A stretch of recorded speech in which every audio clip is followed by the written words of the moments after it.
For years, I thought I'd hung up my old life like a dusty coat. Turns out, some coats just need a good shake, and they're ready for another war. And my son, bless his ambitious, hollow heart, just shook mine. My name is Arthur Sterling, though most folks around here just call me Art. Or, if they're feeling particularly familiar, Old Man Sterling, which I don't mind. I live in a quiet, tree-lined suburb just outside of Philadelphia, a place where the biggest scandal is usually a missed recycling pickup or a rogue squirrel in Mrs. Henderson's bird feeder. My house, a modest two-story colonial built sometime in the 50s, perfectly blends into the background. Paint's a little faded, porch swing sags just right, a patch of lawn that's more clover than grass. Nothing about it screams history. Nothing about me screams history, either if you just glance. I usually start my mornings with a cup of black coffee. None of that fancy latte foam for me. Out on the porch, listening to the morning news and the chirping birds. This morning, though, the chirping was drowned out by the whine of a supercar engine, the kind that makes you think a wasp nest just materialized in your driveway. A sleek, obsidian Porsche Taycan, silent as a shark until it idled, pulled up, its expensive tires crunching gravel on my perfectly imperfect driveway. Rick, my son, he stepped out, all-tailored Italian suit, silk tie, and a watch that probably cost more than my entire house. He moves with an artificial grace, like a dancer who's learned the steps but never felt the music. His smile, when he offered it, was a practiced, brilliant flash of white devoid of warmth.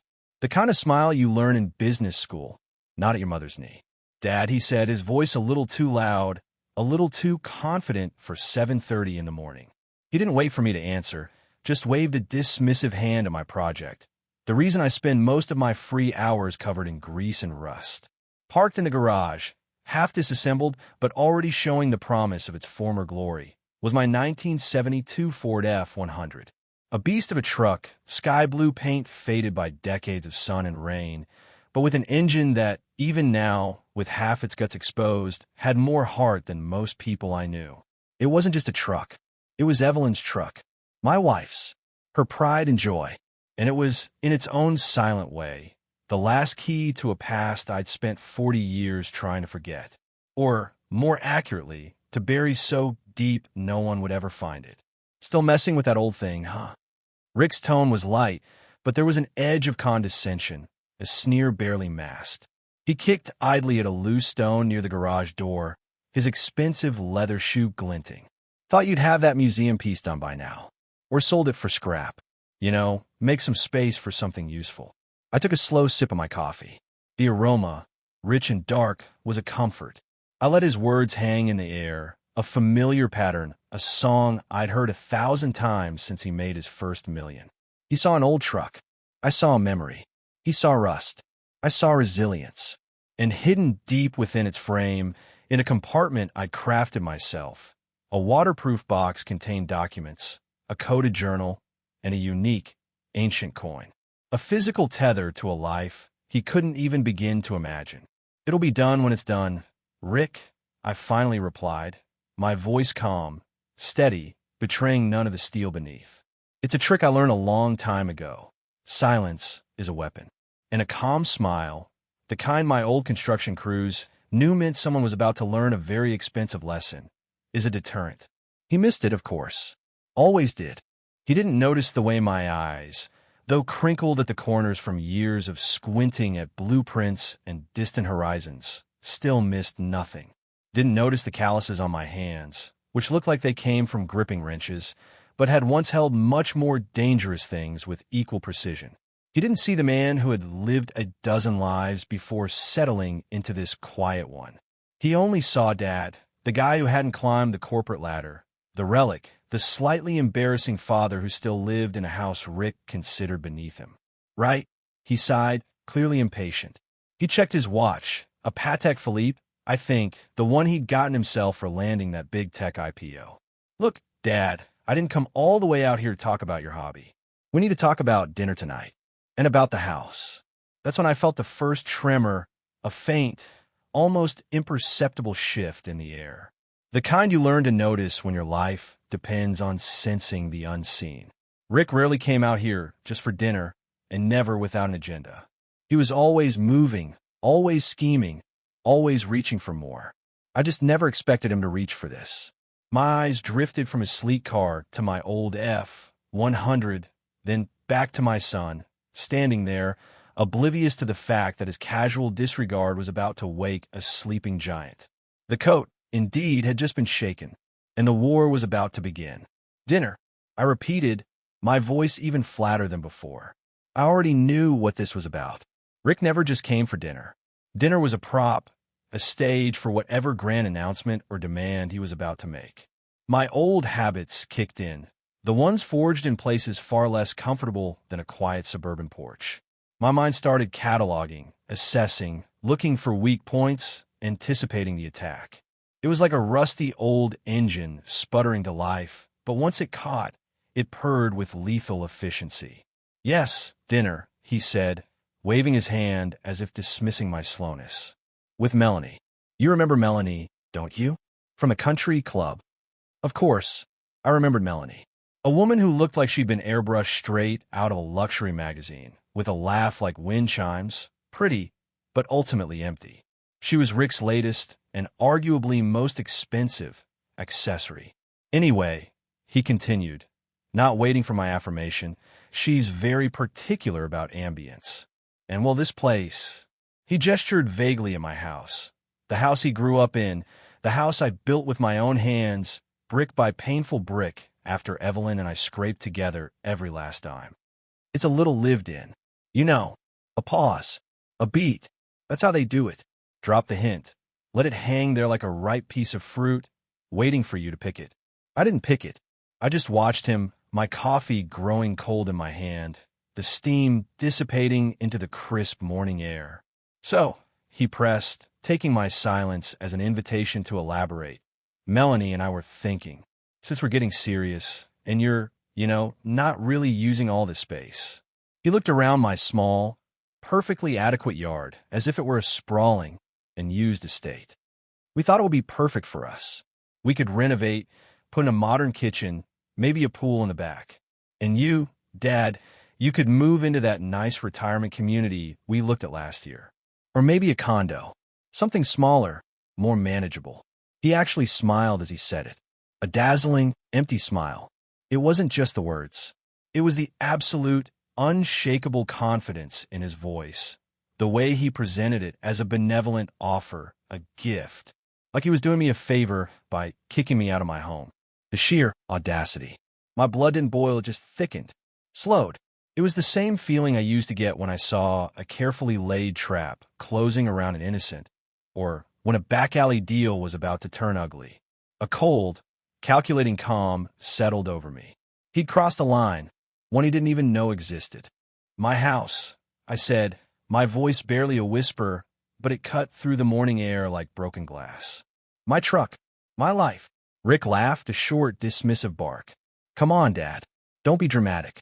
It's just a house. And that junk heap, you can't even drive it yet. Look, I need a car for a few days. My Tesla's in the shop. Some glitch with the autonomous driving, imagine that. Melanie wants to go antiquing in Lancaster tomorrow, and my other cars are too conspicuous or not practical enough. I figured I'd take the F-100. It's got that rustic charm she loves. Just for the weekend. And it'll give you a push to get it finished, right? He didn't even ask. He told me. The subtle arrogance was a signature of his generation, born into comfort, believing everything was theirs for the taking. But there was nothing subtle about this. No, I said, my voice hardening. You can't take the truck. Rick stopped smiling. The perfect facade cracked just a bit, revealing the petulant, entitled boy underneath. What do you mean, no? It's just an old truck, Dad. I'll bring it back in perfect condition. Probably even get it detailed for you. It's not just an old truck, Rick, I explained patiently, as if talking to a child who didn't understand. It was your mother's, and it's not finished. More importantly, it holds something important to me, something I can't risk losing. I didn't elaborate. I didn't need to. He wouldn't understand. He rarely understood anything that wasn't immediately quantifiable in dollars and cents. His face contorted, a flash of genuine anger replacing the manufactured charm. You always do this, Dad. Always making things difficult. You think I don't know what you're doing? You're trying to remind me how poor you are, how much I owe you, how you built everything from nothing. Well, guess what, Dad? I built my own empire. I don't need your sentimental junk or your guilt trips. His voice rose, cracking with frustration. He took a step towards me, his expensive shoes crunching the gravel louder now. His hands balled into fists, and for a split second, I saw a flicker of the wildness that Evelyn used to call his temper, a trait he clearly inherited from some distant ancestor, certainly not from me. Just give me the keys, old man, he snarled, his eyes narrowed, losing all pretense of civility. Now, I looked him straight in the eye. Rick, you lay one hand on that truck, or on me, and you will regret it for the rest of your life. It wasn't a threat. It was a promise, spoken with the quiet certainty of a man who knew the precise weight of his words. He must have seen something in my eyes then, a brief flash of the old Art Sterling, the one he probably vaguely remembered from his earliest childhood, before I chose to fade into the background. For a second, he hesitated. That second, that tiny flicker of recognition, was quickly drowned out by his own pride and fury. He lunged, not like a trained fighter, but like a spoiled child having a tantrum. He grabbed my arm, surprisingly strong, trying to snatch the keys to the F-100 which, in my absent-mindedness, I still held. I sidestepped, letting his momentum carry him past me, twisting his arm just enough to make him stumble without breaking anything. Old habits. He swung wildly, a clumsy punch aimed at my head. I ducked, feeling the whoosh of air as his fist whistled past my ear. You really want to do this, son? I asked, my voice still unervingly calm, even as the adrenaline hummed through my veins. He didn't answer. He just kept coming, a flurry of poorly aimed punches and kicks. He wasn't trying to hurt me seriously, not really. He was trying to dominate, to show me who was boss, to take what he wanted. But he wasn't prepared for the ghost in the room. He wasn't prepared for the fact that I'd spent years in environments where losing a fight meant losing everything. I didn't hit him back. I didn't need to. My goal wasn't to hurt him, but to end this foolishness quickly and decisively. I blocked, dodged, parried. His frustration grew with each missed strike. Finally, as he overextended on a clumsy jab, I moved in, wrapped my arm around his, and used his own momentum, combined with a quick pivot and a low sweep, to send him sprawling onto the gravel. He landed hard, grunting, his expensive suit now dusted with dirt and a small tear blooming at the knee of his trousers. His perfectly coiffed hair was mussed, his face a mask of shock and outrage. He lay there for a moment, stunned, looking up at me, his father standing over him, completely unharmed. Get up, Rick, I said, extending a hand to him. It wasn't an offer of help. It was a command. This is beneath us. He slapped my hand away, scrambling to his feet, eyes blazing with a hatred I'd never seen directed at me before. You old bastard, he spat, wiping a trickle of blood from his lip where it must have caught on the gravel. You'll regret this. You hear me? You think this is over? It's just beginning. He straightened his tie, smoothed his suit, trying to regain some semblance of dignity. His chest heaved. Fina, keep your precious junk heap. But you know what? Melanie is still coming to dinner tonight, and I want the house empty. You understand? Empty. I'll be back at 6. You could go stay at a hotel or with one of your friends. Just be gone, and don't bother coming back until I tell you to. This house is mine now. You just sealed your fate, old man. You and your ridiculous truck. He didn't wait for a reply. He got back into his Porsche, the door closing with a soft, expensive thud. The engine roared, spitting gravel as he reversed, then peeled out of my driveway, leaving a faint scent of burnt rubber and expensive gasoline hanging in the air. I stood there, watching the dust settle, the chirping of the birds slowly returning to fill the sudden void. My arm ached slightly where he grabbed it, but it was a dull throb, a minor detail. What resonated more deeply was the chilling certainty in his voice. This house is mine now. He thought he was casting me out, an inconvenient relic. He thought he was taking my home, my last vestige of a quiet life. He thought he had won. He never considered that by attacking my home, by laying a hand on me, by threatening Evelyn's truck. He had, in fact, opened a door he should have kept firmly shut, a door to a past he didn't know existed, a past that held secrets powerful enough to unravel his entire, carefully constructed world. He just sealed his fate with those arrogant words, much like the man in the story I once heard, whose daughter's fiancé learned a very expensive lesson. My son was about to learn one too, an even more profound one. I walked slowly towards the F-100, its faded blue paint gleaming faintly in the morning sun. I opened the driver's side door, reached under the seat, and with a practiced flick, disengaged the hidden latch. The small, waterproof compartment clicked open. Inside, nestled amongst old maps and a compass, was a worn leather-bound journal, its pages filled with my meticulous, coded script. And beneath it, carefully wrapped in oilskin, was the coin, a relic of a different time, a different life. The world thought Arthur Sterling was just a retired contractor, a quiet widower living out his days puttering with an old truck. They had no idea who Arthur Sterling used to be. And my son, in his boundless arrogance, was about to find out. The sleeping giant was awake, and he was very, very angry. The quiet click of the hidden compartment closing echoed in the silence of the garage.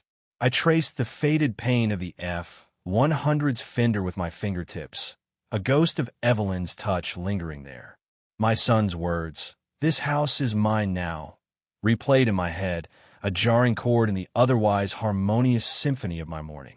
My house, my sanctuary, the place where I had, for 40 years, meticulously constructed a new identity, brick by brick, lie by lie. "Empty by 6, he'd said. "Go stay at a hotel." The arrogance was breathtaking. He had no idea what he was asking. He had no idea what he was actually doing. You know what's funny about rich people, especially the self-made ones like Rick?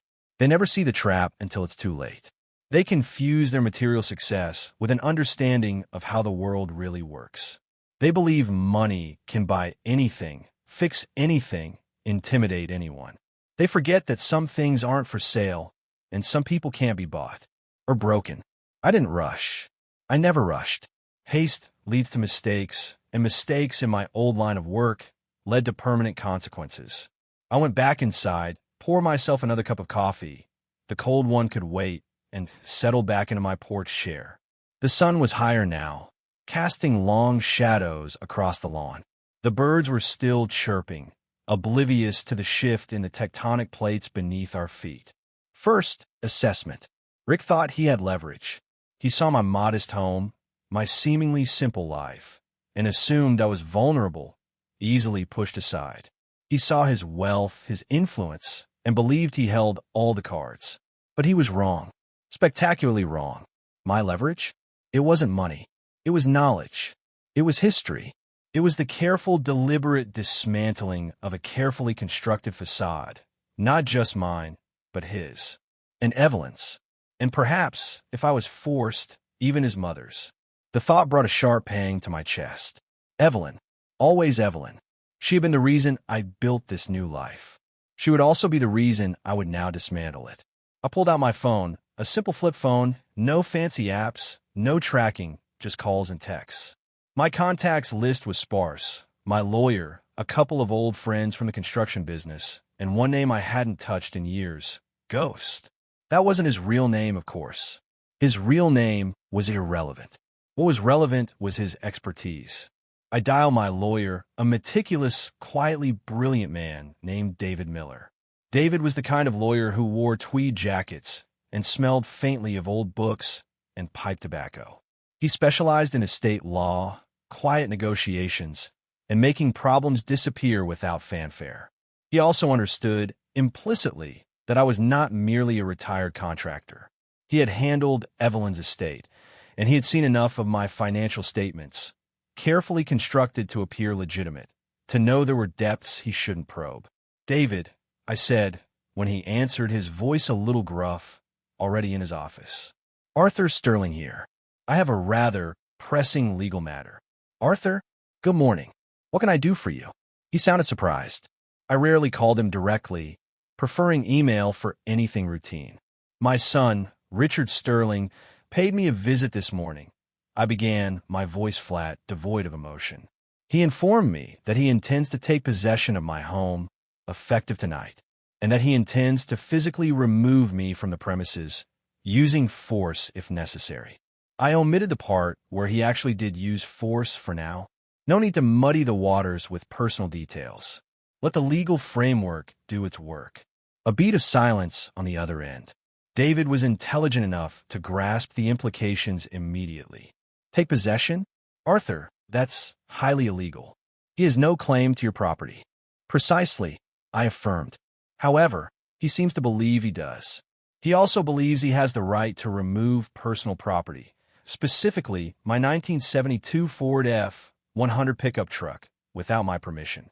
And he made certain threats regarding my continued residence here. Threats? Physical threats. David's voice sharpened, losing its sleepy morning tone. Let's just say he demonstrated a certain lack of restraint. I understated.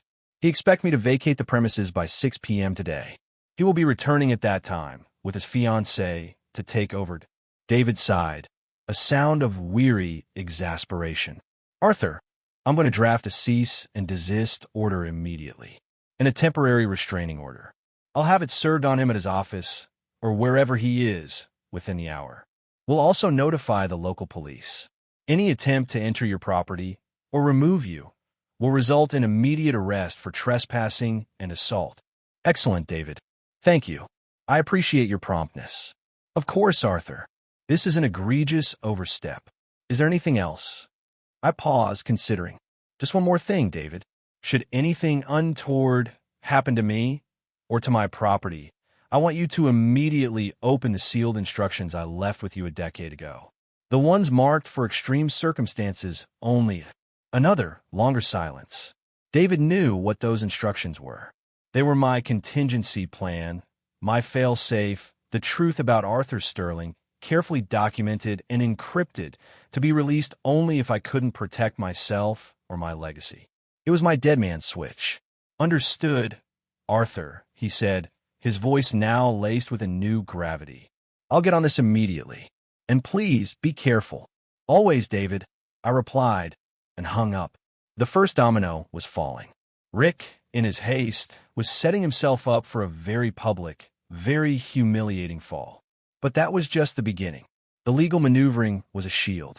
The real game, the deeper game, will be played on a different field entirely. My gaze drifted back to the F-100. That truck, Evelyn's truck. It wasn't just sentimentality. It was a repository, a rolling safe deposit box. Inside that hidden compartment, along with the journal and the coin, were copies of old, obscure documents, birth certificates, property deeds, shell company formations, bank transfers, all tied to a name and a past that Rick knew nothing about. A past that Evelyn had carefully cultivated, not for herself, but for her son. A past that, if revealed, would shatter his perception of his mother, his inheritance, and his entire identity. Evelyn was not who she seemed, and neither, by extension, was Rick. And that coin, that small, unassuming piece of metal, was the key to a truth so shocking it could bring down empires. Or at least, one very arrogant son's empire. I spent the next few hours working on the truck, my hands mechanically turning wrenches, my mind racing. I wasn't just fixing a motor, I was building a case. Every bolt tightened, every wire connected, was a step towards activating the true power of that vehicle. The power not of an engine, but of a narrative. Around noon, my phone rang. It was David. Arthur, the TRO and cease and desist were served to Richard at his office less than 20 minutes ago. The police have been notified and will be patrolling your street. Any attempt he makes to enter your property will be met with law enforcement. Excellent, David. How did he react? David chuckled, a dry, rustling sound. The assistant who served him said he went pale as chalk and then turned purple. Apparently, he threw his coffee mug against the wall. He also made a rather colorful remark about you. Said you were nothing but a manipulative old fool. Sound about right. I mused. Thank you, David. Keep me informed. Pale as chalk. That meant he finally understood the gravity of his actions, or at least the immediate legal consequences. But he still didn't understand the true gravity. Not yet. He still thought this was about a house and a truck. He still thought I was just Dad, the guy who couldn't stand up to him. He was about to discover that dad was a title, yes, but also a carefully constructed disguise. A mask worn for decades. I wiped grease from my hand with a rag, a ghost of a smile playing on my lips. My son had come to take my home. Instead, he had just invited me to dismantle his. And with Evelyn's F-100 as my silent accomplice, I was more than ready. The game was on, and it was going to be a very expensive lesson indeed. The scent of stale coffee and burnt arrogance lingered in the air, a faint reminder of Rick's morning visit. David's call had confirmed Rick's reaction, pale as chalk, then turned purple. The picture was vivid, a mental snapshot of my son's carefully curated world beginning to crack. He thought he was playing chess. He was about to discover he was playing high-stakes poker against a man who'd seen more bluffs than he'd had hot dinners. I spent the afternoon methodically cleaning up the garage, not because I needed to, but because routine brought clarity. Each tool returned to its proper place. Each drop of oil wiped clean was an act of focus, a calming ritual before the storm. My mind, meanwhile, was a whirlwind of probabilities and possibilities. I wasn't just reacting, I was strategizing. Rick's arrogance, his sense of entitlement, that was his primary weakness. He believed his money and status made him untouchable. But money, like power, is an illusion. It only works if people believe in it. And I knew exactly how to make people stop believing. Ghost. The name still sat in my flip phone's contacts, a digital relic of a past I thought was long buried. I hadn't spoken to him in nearly 20 years, not since Evelyn's passing. Back then, he was the guy you called when you needed things to disappear, or appear, or simply change. He operated in the gray areas, the shadows between the lines of legitimate business, a master of information, an architect of unseen consequences. His real name was probably something mundane, like Frank Johnson, but he was anything but mundane. He was a whisper, a rumor, a force. I dialed the number. 3 rings. Then a click. A raspy voice, dry as desert sand, answered. Yeah. Ghost, I said, my voice steady, betraying none of the apprehension I felt at pulling him back into my orbit. It's Arthur. Arthur Sterling. A long pause. The kind of pause that makes you wonder if the line has gone dead, or if the person on the other end is simply trying to reassemble a piece of their distant past. Art. The voice was slow, laced with surprise. Well, I'll be damned. The quiet life finally got too loud for you, huh? I thought you were still out there building houses, chasing squirrels. Haven't heard from you since Evelyn. It got loud, Ghost. Very loud. Trouble, he asked, the single word carrying a world of meaning. Ghost didn't deal in small talk. Family trouble. My son, he's made some unfortunate choices, and he's trying to take something that isn't his. Something important. I chose my words carefully. Ghost knew enough of my past to understand the implications of important. The truck, he guessed, surprising me. I always wondered about that truck. Evelyn was particular about it. The truck, yes. And the house. My home. He wants me out, and he thinks he can just take it. Ghost was silent for another moment, processing. Rich kid, huh? They always think they're untouchable. What do you need, Art? Old favors? New ones? Intel? All of the above. I need to know everything about Richard Sterling. Everything he thinks is private. Every deal, every partner, every secret. His fiancée, Melanie Thorne. Her background. Her family. I want to know where the bodies are buried. Metaphorically speaking, of course. Ghost chuckled, a dry, humorless sound. Metaphorically, of course. I can do that, Art, but it's going to cost you. Old favors are good, but I've got a new generation of hackers and information brokers to feed. Cost isn't an issue, Ghost. Not anymore. This is deeply personal. I need absolute discretion. And speed. Speed is my middle name, Art. You'll have a preliminary dossier by morning. The deeper dives will take a few days. You still at the old number, old house. Still here, I confirmed. And thanks, Ghost. You won't regret it. Irrelido articul. And you know what? It's good to hear your voice. I always figured you had one more fight left in you. He hung up before I could respond. Ghost. The last piece of my old life, now re-engaged. With David handling the legal shield and Ghost digging up the skeletons, I felt a familiar, almost forgotten surge of purpose. The pieces were moving into place. 6 p.m. approached. The sun began its slow descent, painting the sky in hues of orange and purple. I sat on my porch, a book unread in my hands, waiting. I wasn't waiting for a confrontation. I was waiting for Rick to confirm his next move. I knew he wouldn't back down easily. Arrogance rarely does. A sleek, black SUV, not the Porsche, pulled up a little after 6. It was a new Mercedes, a luxury behemoth. Rick stepped out, not alone this time. Melanie, in a pristine white dress that probably cost more than my monthly mortgage, was beside him, her arm linked through his. She looked annoyed, her perfectly sculpted face pinched with impatience. They both moved with an air of entitlement, as if the very air around them should part for their passage. Rick's eyes, as he looked at my house, were cold, calculating. There was no longer any pretense of family affection. This was pure power play. He saw the police cruiser slowly driving by at the end of the street, and his jaw tightened. David had been thorough. He walked towards the porch, Melanie trailing elegantly behind him, her heels clicking precisely on the asphalt. He stopped a few feet from me, his shoulders back, his chin jutting out. "So, the old man called the cops," he said, a sneer on his lips. "Didn't think you had it in you. But it won't matter, Dad. You're wasting your time. I'll get this house, one way or another." "You already have, Rick," I replied, my voice calm. "The legal system has made its decision. You cannot enter this property without my permission, and you certainly cannot remove me or my belongings. This is my home. You made your choice this morning." Melanie, bored with the legal nuances, interjected, "Honestly, Rick, can't we just buy him a nicer house? This place is a dump. And that truck, it's an eyesore." Her words were the final nail in the coffin of any remaining civility. They were directed at Rick, but intended for me, a casual dismissal of my entire existence. "It's not for sale, Melanie," I said, my gaze fixed on Rick. "And neither am I." Rick bristled. "Fine. You want to play hardball, Dad? We'll play hardball. You think you can stop me with a piece of paper? I'll bury you in litigation.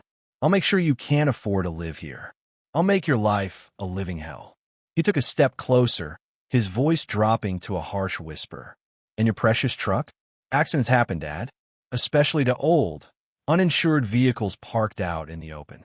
He let the threat hang in the air, a venomous promise.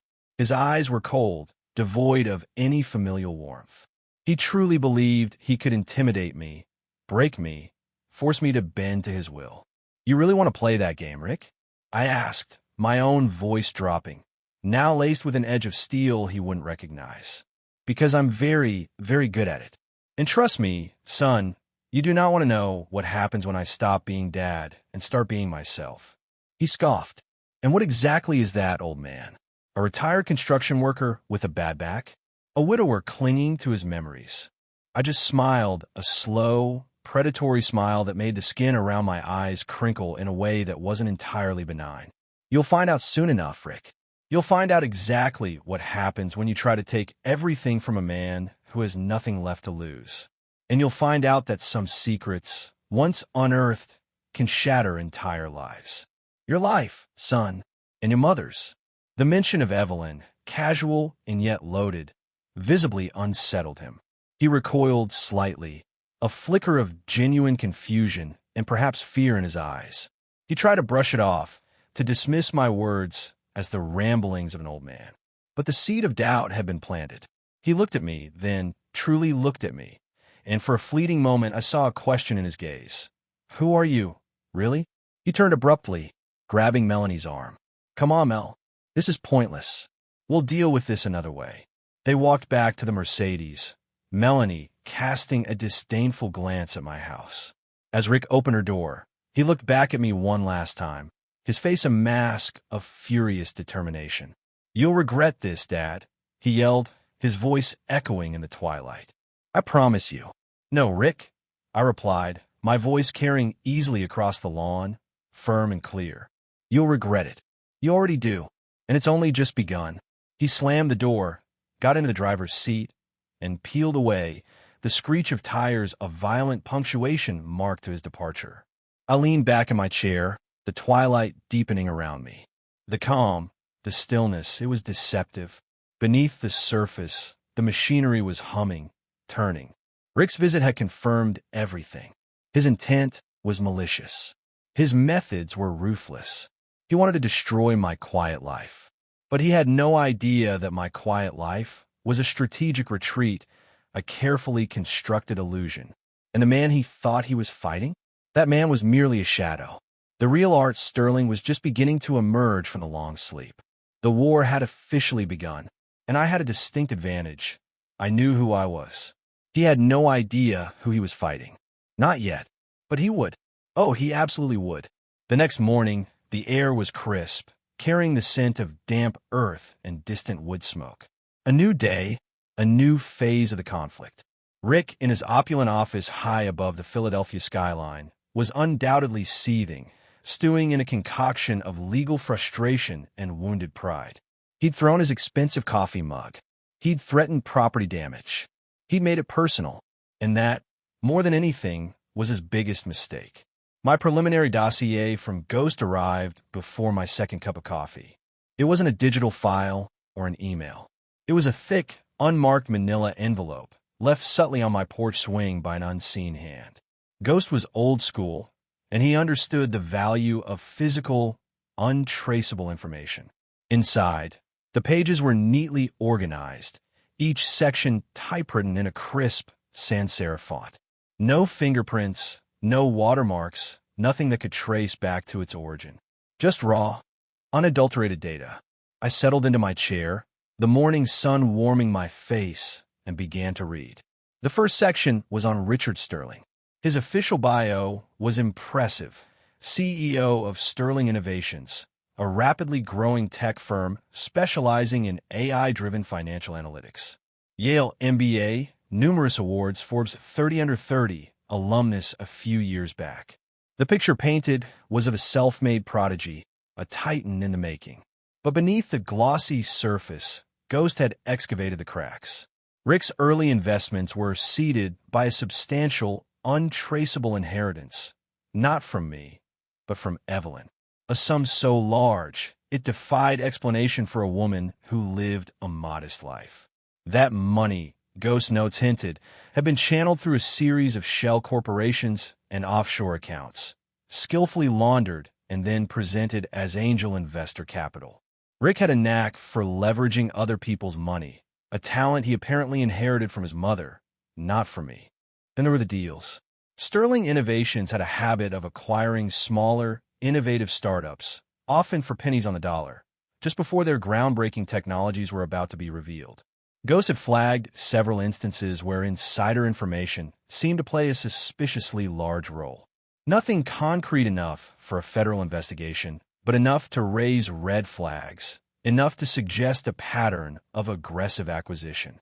Or, as my old world would call it, sophisticated theft. His personal life was equally illuminating. A string of high-profile relationships, each woman a step up the social ladder. Melanie Thorne, his current fiancée, was the daughter of a prominent senator from Pennsylvania, a man with his own share of skeletons, particularly regarding certain land deals and lobbying efforts. Melanie herself was a trust fund baby with a penchant for luxury and a history of debt that her father quietly covered. She ran a boutique interior design firm that mostly decorated the homes of her parents' friends. Her ambition was mostly for status and an increased allowance. She was a trophy, and Rick was her latest, most polished pedestal. I paused, taking it all in. Rick was building an empire, not on sand, but on carefully laid foundations of others' unwitting contributions and his mother's hidden fortune. He was a shark, but a predictable one. He swam in circles, always chasing the next opportunity, always looking for an angle. He was good at it, I'll give him that. But he was also blind to the deeper currents, the ones that could pull him under. The most intriguing part was a short, encrypted note at the end of Rick's section. See Evelyn's Sterling file, specifically Project Chimera. Project Chimera. The words sent a cold shiver down my spine. That was the name I had given to the truth about Evelyn. The truth I had locked away in the F-100's hidden compartment. The truth I had vowed to never reveal. Ghost had clearly kept his own extensive files on my past life and on Evelyn's. He had known, or at least suspected, more than I had given him credit for. I turned to Evelyn's section. This was harder to read, a stab to the heart with every line. My beautiful, gentle Evelyn, the woman I had loved, the woman who had brought light into my dark world. But the pages before me spoke of a different Evelyn, an Evelyn who was a ghost in her own right, a master of deception. Before she met me, Evelyn May Thorne, her maiden name, not Melanie's, though a shared last name was a curious coincidence, had been a brilliant, ruthless operative, not for any government agency, but for a shadowy, clandestine organization that dealt in corporate espionage, political destabilization, and the quiet redirection of vast sums of wealth. They called themselves the Syndicate, a loose-knit collective of highly skilled individuals who believed in manipulating the world from the unseen. She was their best, known as the Weaver. Her specialty was creating intricate financial webs, untraceable money flows, and psychological profiles so precise she could predict entire market shifts based on the habits of key players. She could plant an idea, create a rumor, or orchestrate an entire scandal with the elegance of a master puppeteer. And she was utterly amoral, driven by a perverse intellectual thrill in watching her carefully constructed illusions take hold. The inheritance Rick received? It wasn't from a rich, distant relative. It was the payout from Evelyn's final, most ambitious operation for the Syndicate. An operation that went spectacularly wrong, leaving a trail of ruined lives and a multi-billion-dollar corporation in shambles.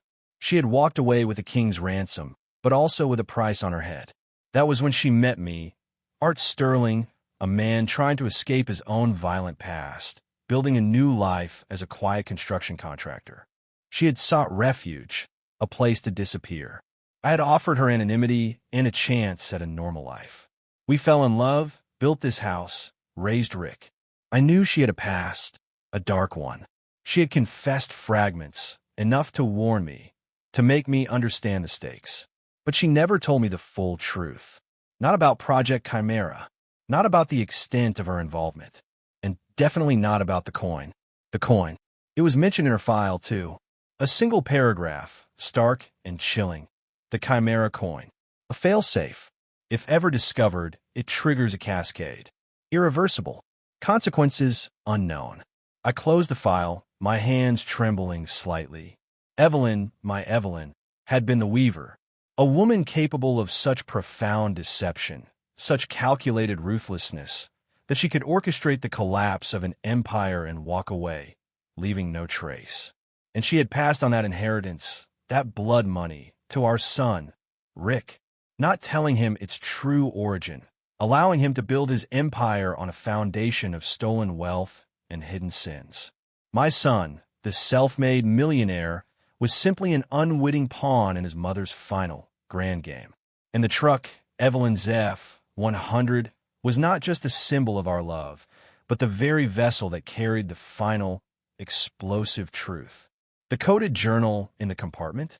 It was Evelyn's personal ledger, detailing every step of Project Chimera, every player, every illicit transfer. And the coin was the ultimate key. He wanted to take my house. He wanted to discredit me. He wanted to sever our ties and rewrite our history. He had no idea he was about to discover a history so profound, so devastating, that it would shatter his entire reality. I stood up, walked to the garage, and stared at the F-100. It sat there, an unassuming old pickup, but now, knowing what it contained, it hummed with an almost palpable energy. It wasn't just a vehicle anymore. It was a time capsule, a Pandora's box, a silent witness to a life of secrets and lies. My son thought he was removing an old man from his home. He had, instead, awoken the ghost of his mother's past, and a dormant rage in his father that he couldn't possibly comprehend. He had kicked the anthill, and now the entire colony was swarming. The legal battle was just a smokescreen. The real battle was about to begin. It was about truth, and it would destroy everything he thought he knew. The weight of the revelations from Ghost's dossier settled over me like a shroud. Evelyn, the Weaver, Project Chimera, the sheer scale of her deception, the calculated coldness of it all, was a bitter pill. I had loved her fiercely, blindly, for decades. I had believed in her desire for a quiet, normal life, just as I had longed for it myself. But beneath the surface, a master manipulator had been at work, even in death, setting the stage for a grand finale that would shake Rick's world to its foundations. And by extension mine, my initial anger at Rick began to morph, twisting into something more complex. Pity, perhaps, for a son so thoroughly blinded by his own ambition and his mother's legacy that he couldn't see the impending avalanche. But pity was a luxury I couldn't afford. Not now. Not when he threatened everything I had built, everything I had protected. My focus sharpened. It wasn't just about protecting my home anymore. It was about justice, about exposing the truth, even if that truth was ugly and painful. Evelyn had created this intricate web, and now it was my grim duty to untangle it, to let the chips fall where they may. Rick had unknowingly triggered the fail-safe. And I, Arthur Sterling, the quiet contractor, was now the reluctant executor of Project Chimera. The next few days were a blur of meticulous preparation. While Rick's legal team was undoubtedly scrambling to counter David's restraining order, I was operating on a different plane entirely. I put my construction skills to use, but not for building, for disassembling. First, the F-100. I needed to extract the contents of the hidden compartment, not just for safekeeping, but for analysis.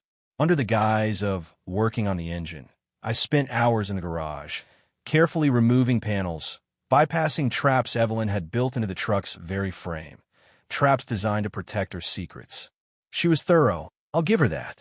It took me a full day just to reach the compartment without triggering any alarms or destroying the invaluable contents. Inside, the leather-bound journal was exactly as Ghost's file described. Evelyn's meticulous, coded script. Her personal ledger of Project Chimera. It was a treasure trove of information, detailing shell companies' offshore accounts, names of key players in the syndicate, their weaknesses, their alliances, their illicit dealings. The original inheritance for Rick was outlined here, showing how it was laundered through a series of ghost companies, designed to look like legitimate investments that just happened to pay out at precisely the right time for a young, ambitious entrepreneur. And then there was the coin. The Chimera coin. It was small, heavy, made of an unusual, dull, gray metal, expertly crafted. On one side, a mythical creature, half lion, half eagle, with a serpent's tail. On the other, a series of concentric circles, etched with what looked like ancient, undecipherable symbols. It was more than just a key. It was a physical representation of Evelyn's ultimate contingency, a last act of defiance, or perhaps a twisted form of justice. I also found a small, unmarked USB drive, cleverly disguised as a simple screw, tucked into the journal's spine. Knowing Evelyn, it would contain something equally explosive. And knowing her, it would be heavily encrypted. My old contacts, the ones I hadn't called in decades, began to hear from me. Not the builders, but the other professionals. Men and women who specialized in information, in security, in getting things done outside the conventional channels. They remembered Art Sterling, the quiet one, the one who always had a plan, the one you didn't cross. I needed an encryption specialist, someone who could crack Evelyn's code. My mind went to a woman named Anya Petrova, a brilliant, eccentric cryptographer I'd worked with once long ago on a complex security system for a diplomat. She was notorious for her disdain for authority and her unparalleled skill. Ghost, of course, still had her number. Anya lived a reclusive life in a cabin deep in the Redwood National Park, surrounded by servers and satellite dishes. She answered on the first ring, her voice raspy, impatient. "Who is this? You're calling a non-existent number." "Oh no, it's Arthur. Arthur Sterling." Another pause, much like Ghost's. "Art, my God, I thought you were dead or living in a monastery. You finally decided to rejoin the human race." Something like that. "I have a puzzle for you. Your particular talents are required." "A puzzle, huh? From you, Art, that means it's either going to make me rich or get me killed. Or both. What's the catch? It belonged to Evelyn, and it concerns my son. Potentially a lot of very powerful people. Her voice went quiet, serious. Evelyn? The Weaver? You're not kidding, are you? That woman was a legend. Fine. Send it. But if it's what I think it is, my price just tripled. Consider it paid, I replied, and arranged for a secure, untraceable delivery of the USB drive. While Anya was working on Evelyn's digital secrets, I began to study the journal. Evelyn's coded language was intricate, a blend of financial jargon, historical references, and personal shorthand. But I knew her mind better than anyone. It was like learning to read her handwriting again, painstakingly deciphering each entry. Slowly, a horrifying picture began to emerge. Project Chimera wasn't just an operation. It was a legacy, a calculated, long-term manipulation of the global financial system, orchestrated by the syndicate, with Evelyn at its very core. The goal?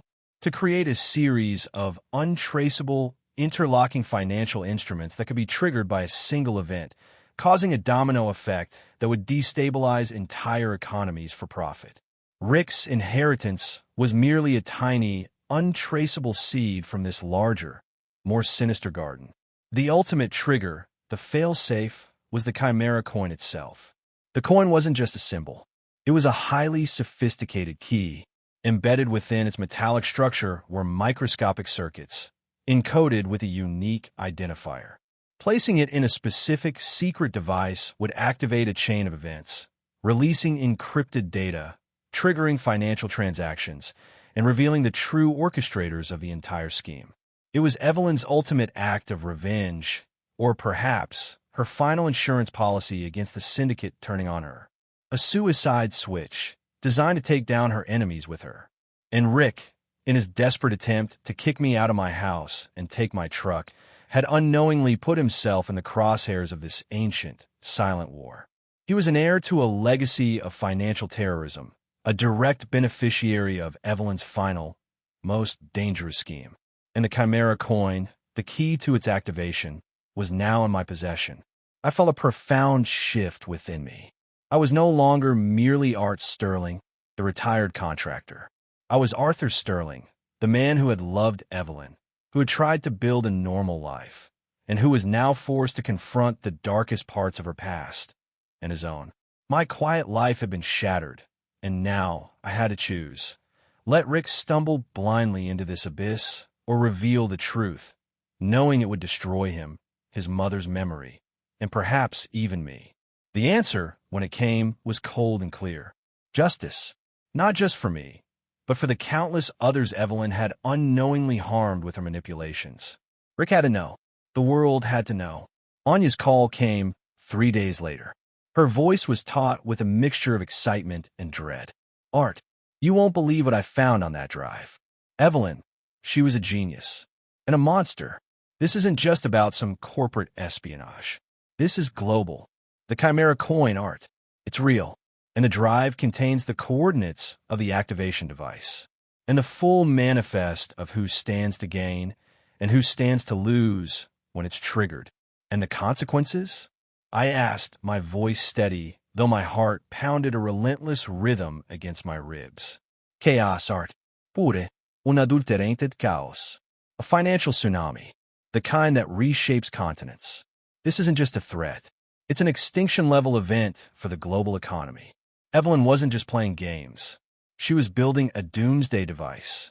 I leaned back in my chair, staring at the Chimera coin, glinting innocently in my palm. My son, in his foolish arrogance, had not just disturbed a sleeping giant. He had unknowingly unearthed a weapon of mass destruction. And now, I was the only one who could decide whether to use it or to defuse it. My quiet life was over. The game had escalated beyond houses and trucks, beyond personal vendettas. It was now about the fate of an unwitting world and the dark legacy of the woman I had loved. My son had demanded I empty my house. Now, I would empty his world, and it would be a reckoning. The weight of the Chimera coin in my hand felt suddenly heavier, a cold, metallic truth in my palm. Anya's words echoed in my mind. chaos. Pure, unadulterated chaos. A financial tsunami. My son, in his petty greed, had inadvertently pulled me into a situation far grander, far more terrifying than a dispute over a house and a truck. He had, with his casual dismissal of my life, set in motion the uncovering of a global financial doomsday device. My rage at Rick, the petulant, entitled millionaire, was now tempered by a chilling sense of responsibility. This wasn't just about personal revenge anymore. This was about Evelyn's legacy, a legacy that threatened to engulf the innocent along with the guilty. I had to stop it. And to stop it, I had to understand it fully, dissect every layer of Evelyn's labyrinthine design. I arranged for another secure transfer with Anya. The full, decrypted contents of a USB drive and Evelyn's journal needed to be cross-referenced, analyzed with every resource Anya had. She was the best, but even she would need time and space undisturbed. Her cabin in the Redwoods became an unlikely command center, while my unassuming colonial house remained a silent vortex, drawing in the threads of a dangerous global conspiracy. Meanwhile, Rick was busy making my life a living hell, as he'd promised. His legal team, a phalanx of sharp-suited sharks, filed a motion to vacate the restraining order, claiming I was unstable, elderly, and prone to delusions of grandeur. They even tried to paint me as an abusive father, using the incident in my driveway as evidence of my violent tendencies. It was a vicious, calculated attack designed to portray me as a senile old man who needed to be institutionalized for his own good. David, my quiet, tweed-clad lawyer, was incandescent with controlled fury. Arthur, this is truly despicable.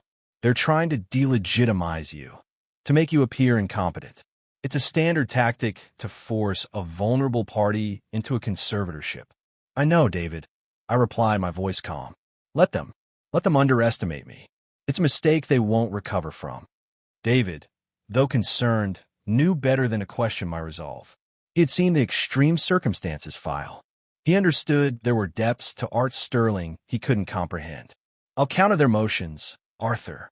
We'll paint a clear picture of elder abuse and attempted coercion. Their claims are baseless, and I have witnesses to your character from decades of community work. But it will be a fight. Good, I said. A fight is exactly what I need. It keeps me sharp. Just make sure nothing, absolutely nothing, they throw at us affects the truck or the house. Those are non-negotiable. Understood. David confirmed, his tone grim. I wasn't just waiting for Anya. I was actively probing. Ghost provided daily updates, not just on Rick and Melanie, but on the senator, Melanie's father, Edward Thorne. It turned out Senator Thorne was deeply entangled in various development projects, with Sterling Innovations often emerging as a key beneficiary. Kickbacks, land rezoning, insider trading, the usual sordid dance between power and money. Rick wasn't just Evelyn's inheritor. He was a willing participant in a new, albeit smaller, web of corruption. And then there was the syndicate. Ghost, with his network, managed to identify a few key players mentioned in Evelyn's less-coded notes. These weren't petty criminals. These were financiers, politicians, intelligence operatives. Powerful people who valued discretion above all else. People who, if their connection to Project Chimera was revealed, would suffer catastrophic losses, not just of wealth, but of freedom, reputation, and perhaps even life. One name stood out, Marcus Vance, a revered financial guru, former Treasury advisor, now head of a philanthropic foundation. Clean as a whistle on the surface, but Evelyn's journal hinted at him as the true puppet master behind the syndicate, the strategic mind. He was the one who initially conceived of Project Chimera, and Evelyn was merely his chief architect. The thought sent a chill down my spine. The stakes just quadrupled. Rick's arrogance was a shield, but also a beacon. He kept pushing, kept escalating. He knew the TRO prevented him from entering my property, but he found other ways to harass me. He sent contractors to inspect the house's foundation, code enforcement officers to cite me for minor infractions, a loose shutter, an overgrown bush, and even tried to cut off my utilities, claiming a paperwork error. Each attempt was swiftly countered by David, but it served its purpose to remind me that he was always there, always pushing. He wants to wear you down, Art, David advised. He wants you to capitulate out of exhaustion. He's wasting his time, I replied, watching a new, unfamiliar sedan drive slowly past my house, its tinted windows concealing whoever was inside. He's fighting a shadow. The calls from Anya grew more intense, more urgent. She had broken through Evelyn's deepest layers of encryption. The USB drive contained not just the coordinates of the activation device, but a full, terrifyingly detailed blueprint of Project Chimera. It was a self-replicating algorithm, a financial virus designed to exploit weaknesses in the global stock exchanges, bond markets, and banking systems.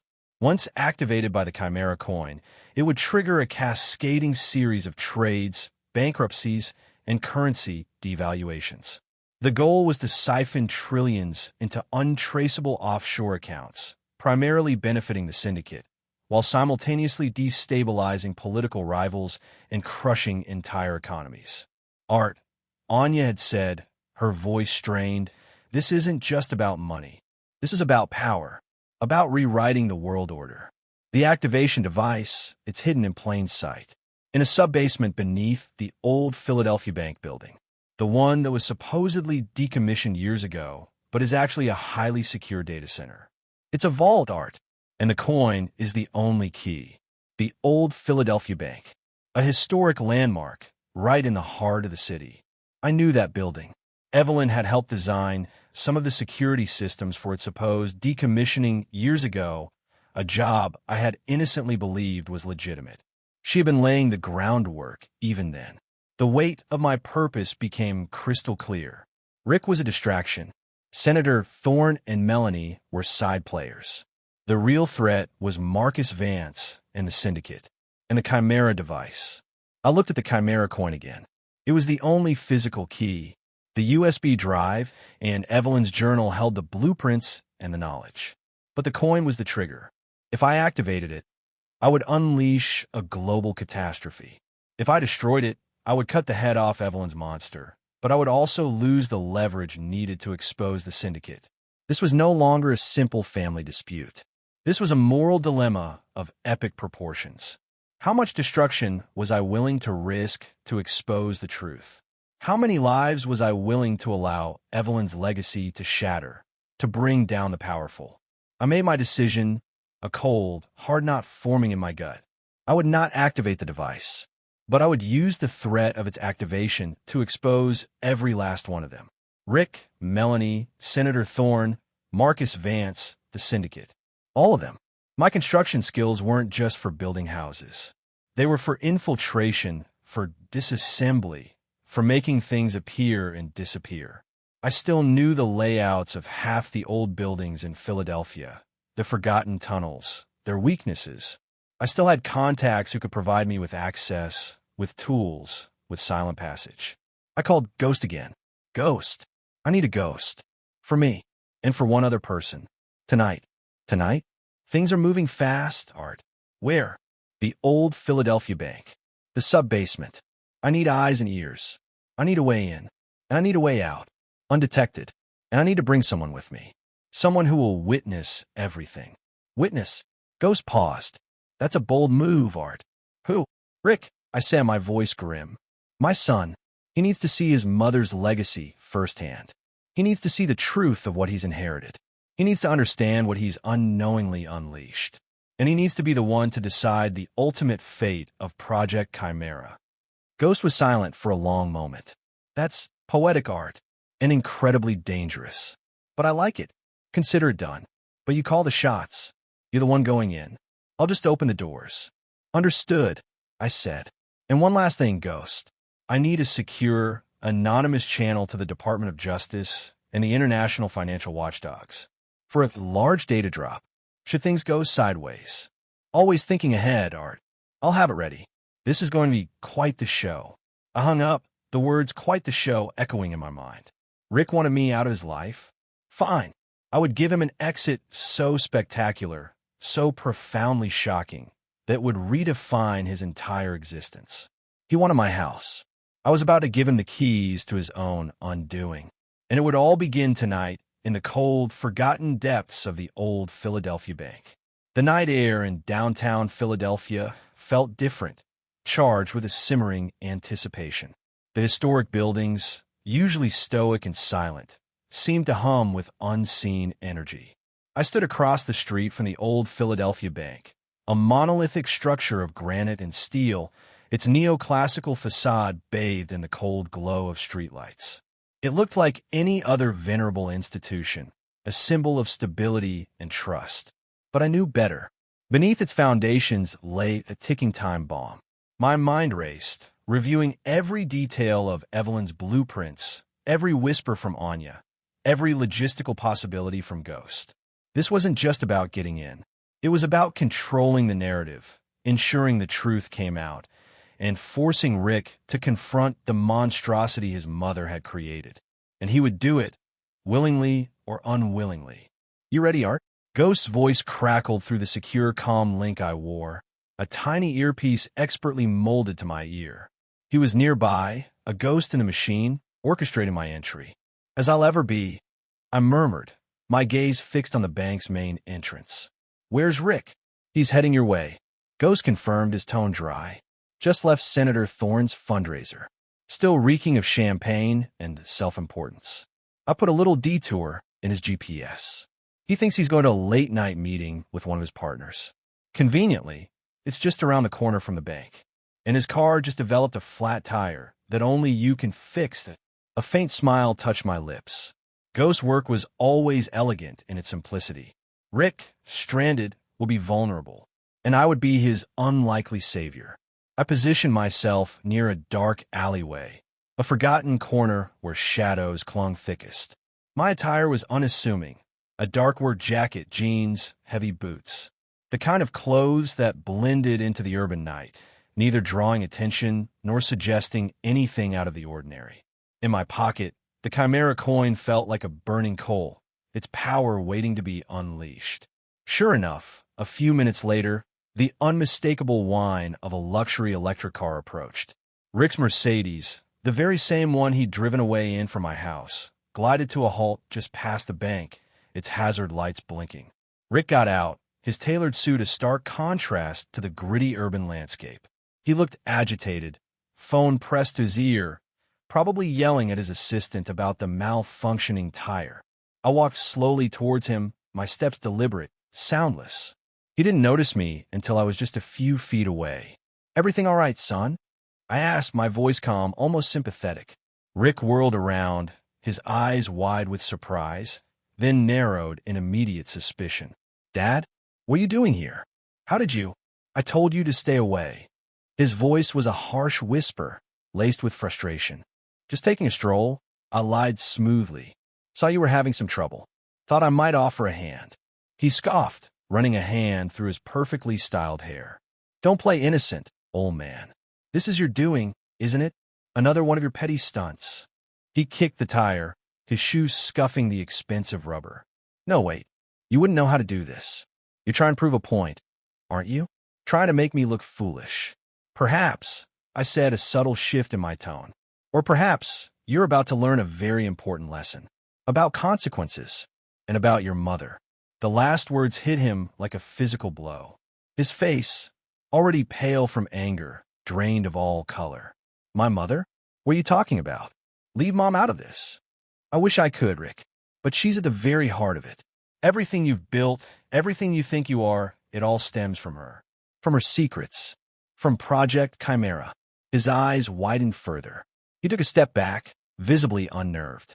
"Project what? What are you rambling about? You're losing it, old man." I knew it. This is exactly what I told David. You need help. No, Rick. You need help. And tonight you're going to get it. A painful, but necessary dose of reality. I gestured towards the imposing facade of the old Philadelphia Bank. "You see that building, son? Your mother knew it intimately. And tonight, we're going to pay it a visit. Together." He stared at me, then at the bank, then back at me, a mixture of disbelief and fear flickering in his eyes. "Are you insane?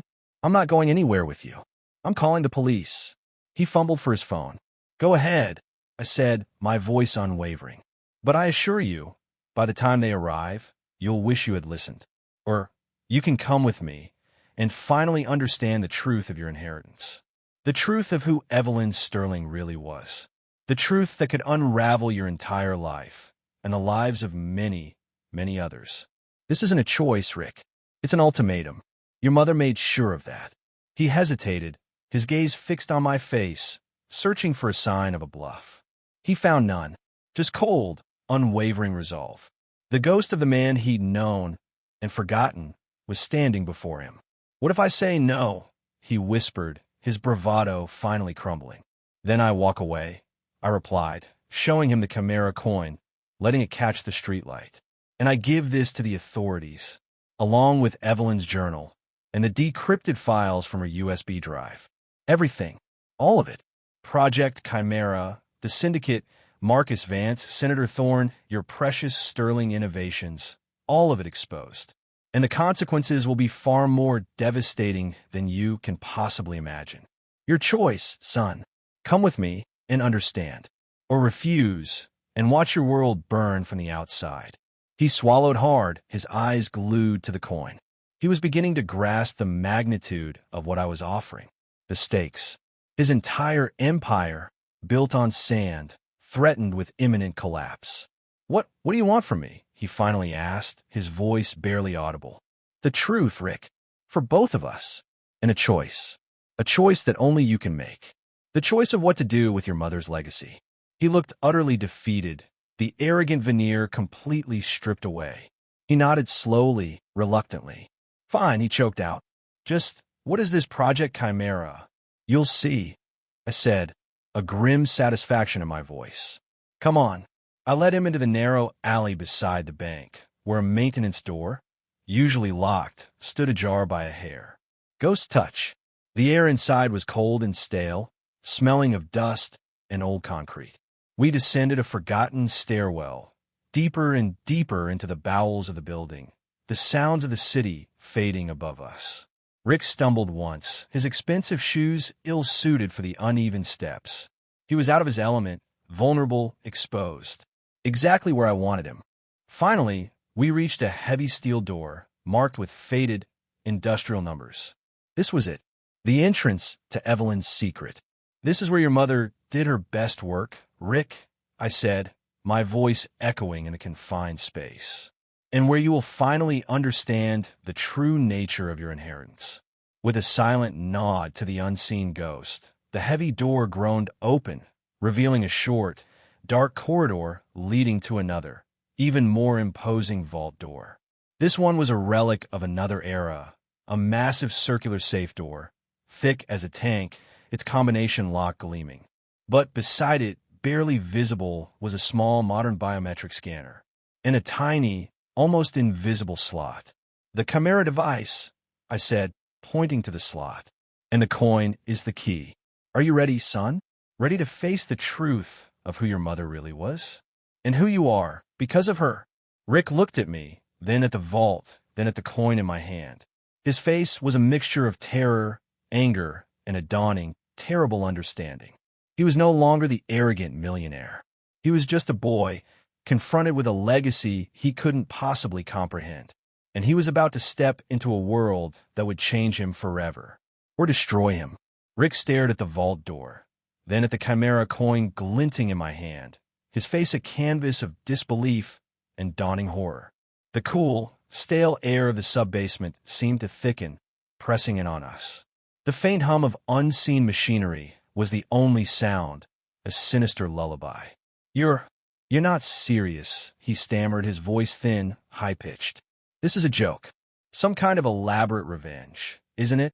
My mother, she would never. Wouldn't she, Rick?"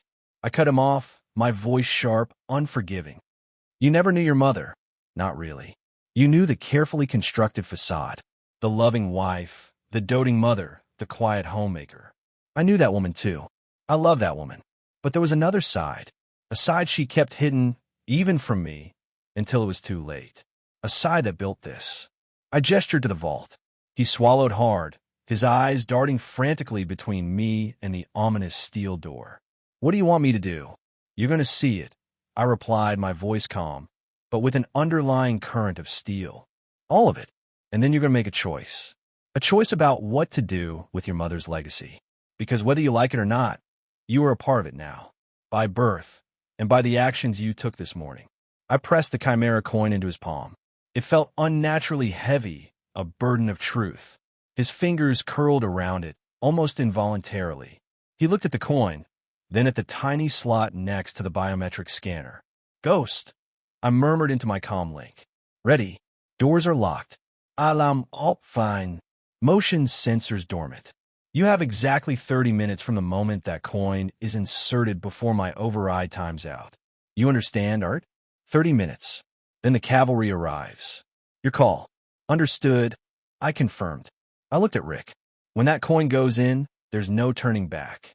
Your world, and perhaps the world beyond these walls, will be irrevocably changed. Are you ready to know the truth, son? The real truth. He hesitated, his gaze fixed on the coin. I could see the battle waging within him.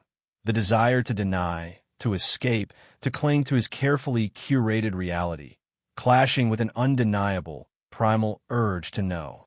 The curiosity of a man whose entire life had been built on information, even if that information was a lie. Finally, with a deep, shaky breath, he nodded. Do it. His voice was barely a whisper. I nodded back. No, you do it. This is your inheritance, Rick. Your mother's final act. You need to be the one to activate it. He looked at me, a flicker of defiance, then resignation. He raised the coin, his hand trembling slightly, and slid it into the slot. A soft, almost imperceptible click echoed in the silence. Then, a low, resonant hum began to emanate from within the vault. The biometric scanner glowed green, then red, then green again, before settling on a steady azure light. A series of soft mechanical thumps and whirs followed as massive bolts disengaged. The vault door, ancient and formidable, slowly, majestically, began to swing inward, revealing the darkness beyond. The air that rushed out was colder, drier, smelling of ozone and circuitry. I reached around Rick and flipped a switch on the wall. Fluorescent lights flickered to life, bathing the room in a harsh, sterile glow. Rick gasped. It wasn't a vault filled with gold bars or stacks of cash. It was a server room. Not just any server room, but a fortress of technology. Rows upon rows of gleaming black servers, humming with an almost sentient energy, filled the expansive space. Cables snaked across the floor like digital veins, converging into massive fiber-optic trunks that disappeared into the ceiling. Banks of monitors glowed with endless lines of code, scrolling data, and complex algorithmic equations. In the center of the room, encased in a transparent, reinforced glass cylinder, was a single, elegant pedestal. On the pedestal, the Chimera coin, now glowing with a faint, internal light, was firmly seated. It was the heart of the machine, the activation device itself. What is this? Rick whispered, his voice choked with awe and terror. He stepped forward, drawn by the sheer scale of it all, his eyes wide, frantically trying to process the impossible. This, Rick, I said, following him, my voice low and grim, is Project Chimera, your mother's final masterpiece, and the true source of your inheritance. He walked past the servers, his hand trailing over the cool metal, as if unable to believe his eyes. But what does it do? I walked to a main console, a sleek touchscreen display that was mercifully unencrypted. Anya had briefed me on its basic functions. I tapped a few commands. Instantly, the monitors around the room changed, displaying intricate diagrams, flowcharts, and financial models. It's a global financial weapon, I explained, my voice flat. Designed by your mother, Evelyn Sterling, codenamed the Weaver for the Syndicate. It's an algorithm, a self-replicating, self-correcting financial virus. Once fully activated, it will exploit every vulnerability in the world's stock markets, bond markets, currency exchanges, and banking systems. It will trigger a cascade of trades, bankruptcies, and devaluations. Trillions will be siphoned untraceably into offshore accounts controlled by the Syndicate. And in its wake, it will leave economic collapse, global instability, chaos. Rick just stared, his mouth slightly agape, a faint tremor running through him. No, no, that's impossible. My mother she was a homemaker, a kind woman. She baked cookies. She also designed this, I said, pointing to a diagram on the main screen showing a complex web of financial transactions spanning continents. And the inheritance you received, the seed money for Sterling Innovations? It was a small, untraceable payout from one of her early syndicate operations. Blood money, Rick. Every dollar you've built your empire on, every accolade you've received, every deal you've closed, it all started with this. With her. I pulled out Evelyn's journal. Its worn leather a stark contrast to the gleaming technology around us. This is her ledger, her notes, her meticulous plans. Every step of Project Chimera is laid out here. The names of the syndicate members, including Marcus Vance, the philanthropist, the Senator Melanie's father, who helped create the political environment for these schemes. Your mother didn't just bake cookies, Rick. She baked financial bombs. Rick's eyes scanned the journal, then darted to the screen, then back to the coin, still glowing faintly in its pedestal. He saw his own company's logo flash on one of the secondary monitors, highlighted as a beneficiary of a suspiciously timed market fluctuation. His carefully constructed reality was crumbling before his eyes. So, this is what she truly left me, he whispered, his voice hoarse, raw with a mixture of betrayal and shame. This weapon, this destruction, this is the truth, Rick. And now, you have a choice. This device is currently in standby mode. But if that coin remains in its slot, or if someone else inserts their own unique key, it will fully activate. The countdown will begin. Chaos will ensue. The syndicate will profit. And you, as the direct heir to Evelyn's legacy, will be implicated. A patsy or a willing participant.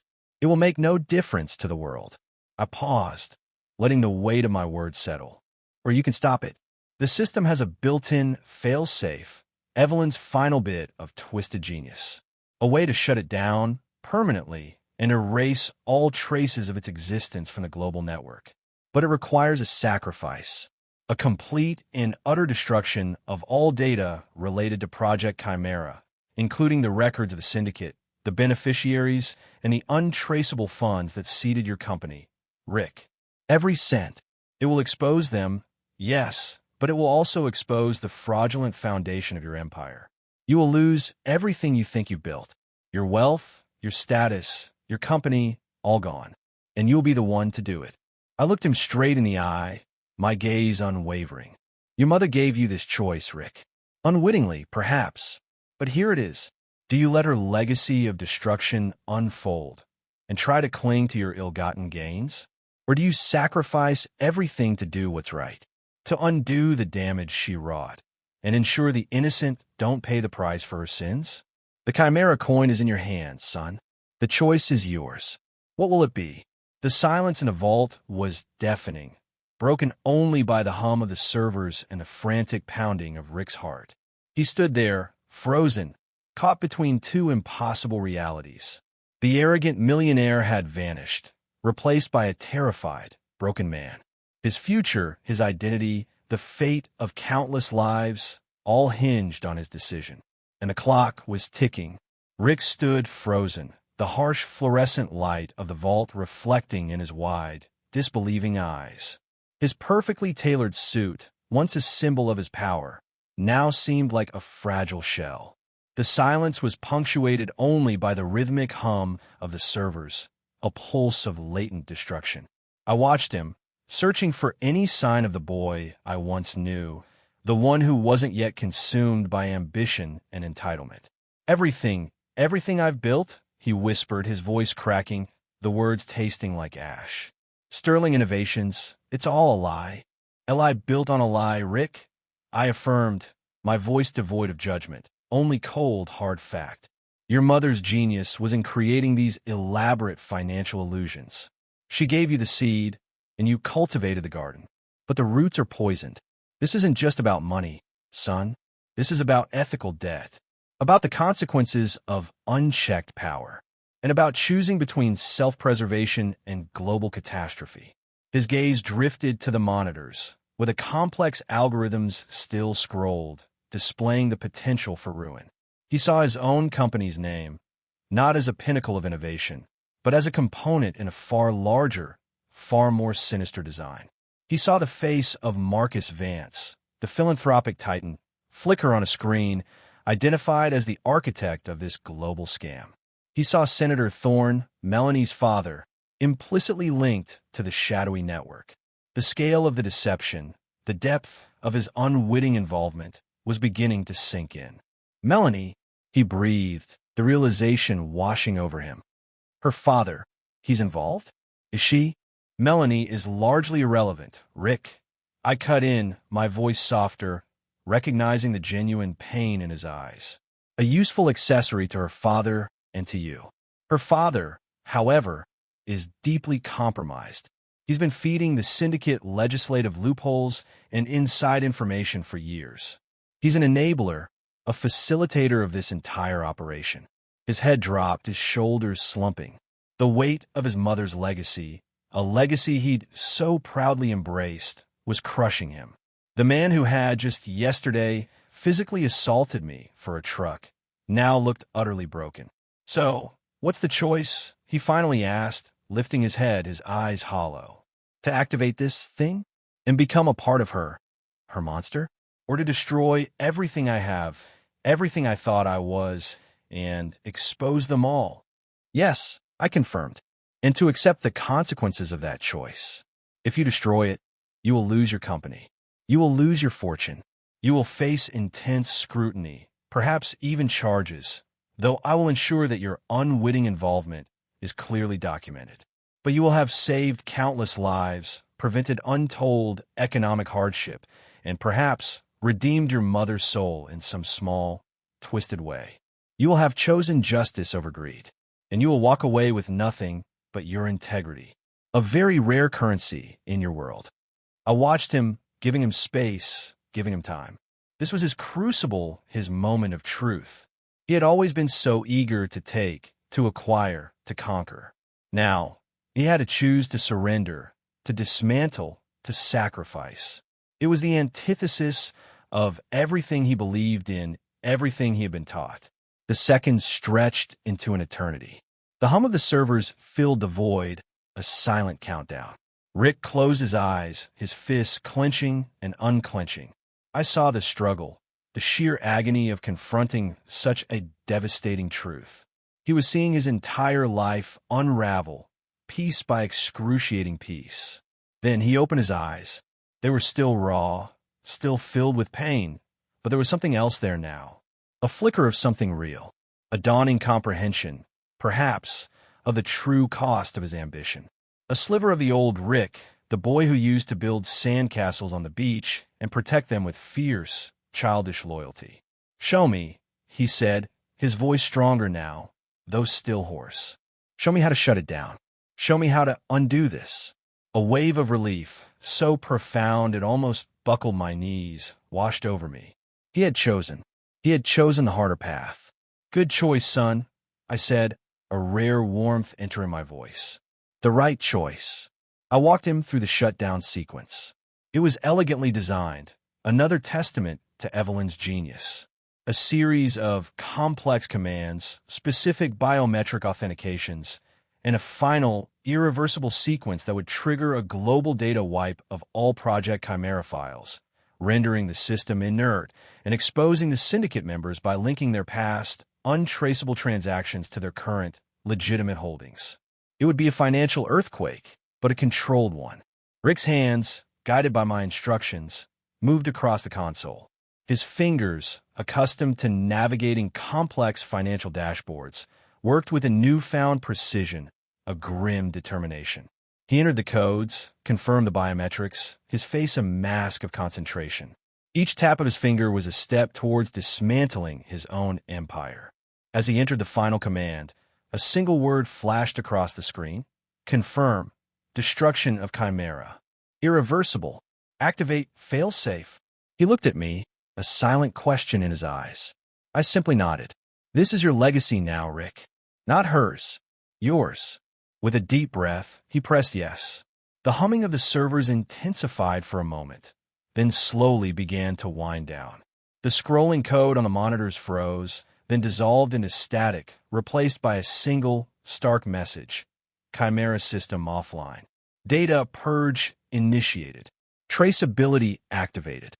The Chimera coin, still in its pedestal, lost its faint glow, becoming dull and lifeless once more.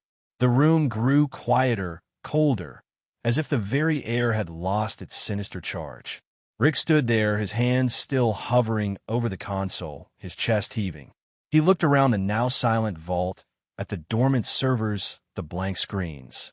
The monster was gone, and so, too, was his illusion of a life.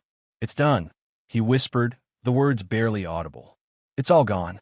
"Not all of it," I corrected, walking over to him, placing a hand on his shoulder.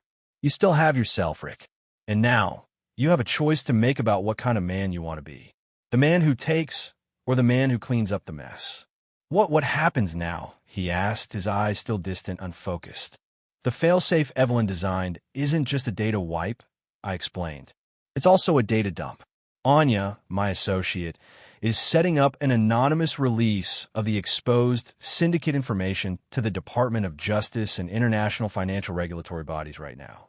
Marcus Vance, Senator Thorne, and the rest of them, their lives are about to get very, very complicated. They'll face investigations, indictments, ruin. Justice, of a kind, will be served. "And me?" he asked, his voice filled with dread. "You will face questions," I said frankly. "Your company, Sterling Innovations, will be thoroughly investigated. The origins of its initial capital will be exposed. It will likely collapse. You will lose your fortune. Your reputation will be in tatters. Melanie will undoubtedly leave you, and her father will disown you. But you will have a chance, a difficult, painful chance to rebuild, to redefine yourself, to live a life of integrity rather than illusion." He looked at me, truly looked at me, for the first time in years. The arrogant mask was gone, replaced by vulnerability. "And you, Dad?" "Me?" I smiled, a genuine, tired smile. "I go back to my quiet life, to my house, to my truck, and I finish what I started, knowing that I've honored your mother's memory in the only way I truly could, by dismantling the darkest part of her legacy, and by giving you a chance to be better than she was and better than you were. We need to get out of here." Ghost's voice crackled through my comm link, urgency in his tone. "The 30 minutes are almost up. Police are en route, responding to an anonymous tip about suspicious activity at the bank. My override is failing." "Understood," I replied. "Come on, Rick. Time to face the music." I led him back through the vault door, which slowly began to swing shut behind us, sealing away the silent, dormant servers, the ghost of Project Chimera. We ascended the stairs, the cold air giving way to the faint sounds of the city once more. As we emerged from the alleyway, the flashing blue and red lights of multiple police cruisers illuminated the street. Officers, weapons drawn, were converging on the bank. Rick flinched, but I placed a steadying hand on his back. "This is it, son," I said, my voice low. "The beginning of your new life, and the end of your old one." We walked towards the officers, our hands raised in a gesture of surrender. Rick, the self-made millionaire, now stripped of his illusions, was about to face the consequences of his actions and the profound, devastating truth of his mother's legacy. He had lost everything, but in doing so, he had gained something far more valuable, a chance at redemption. And I, Arthur Sterling, the quiet contractor, had finally completed my last, most dangerous mission. The war was over, and a new, uncertain peace was about to begin.